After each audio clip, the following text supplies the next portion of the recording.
Welcome back, Cyber Explorers. It's Alfie, and in this video we'll explore together with this step-by-step guide how to enable or disable developer options on Android devices. So without further ado, let's get right into it.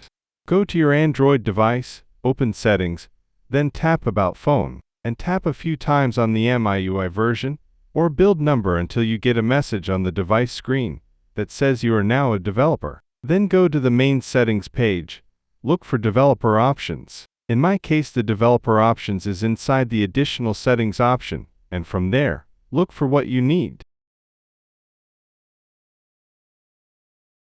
To disable developer options, just go to developer options and toggle off the developer options option. And that's it for today. If you found this video helpful, please give it a thumbs up, consider subscribing, and don't forget to activate the notification bell so you won't miss out on any new uploads. Thank you for watching. Until next time, see you later.